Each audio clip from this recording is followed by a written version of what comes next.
Recently, I wrote a blog about the value of an idea at kevinfloodblogspot.com, and I received a tremendous amount of response from the entrepreneurial community from that blog. The premise of the blog was that an idea may have value, but not necessarily monetary value in the initial stages of a company. But that does not mean that the idea phase where the idea itself should be dismissed because it doesn't have monetary value.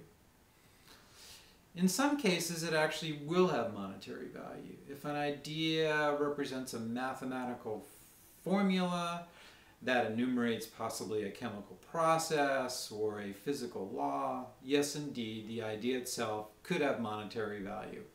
But in most cases, at least for the businesses that approach me to raise funding, it in fact does not. But it does have very, very important implications for the business. For the one thing, it's the starting point for the business.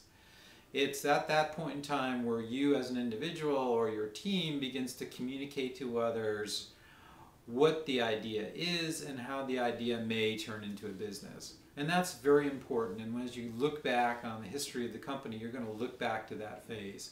And that's a very creative phase. It's a brainstorming phase. When the idea is tossed around and you try to determine what the product would be as a result of an idea, what the marketing would be, what kind of individuals would be involved in the company. It's an extremely important period of the company.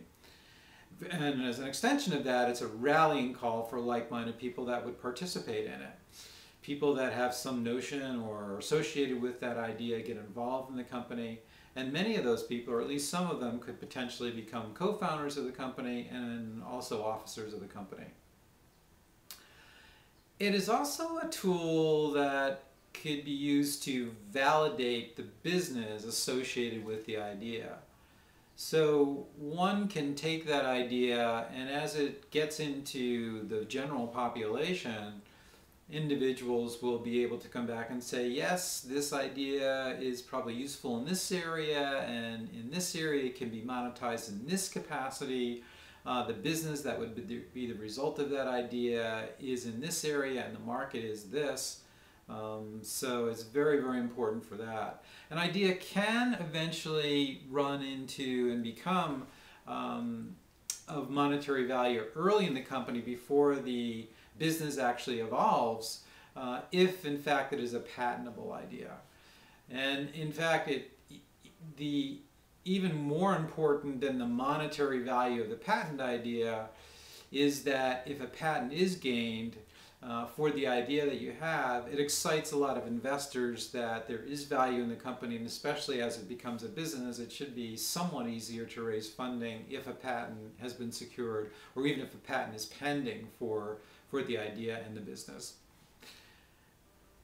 The idea phase is also a great opportunity to introduce your concept to the investment community.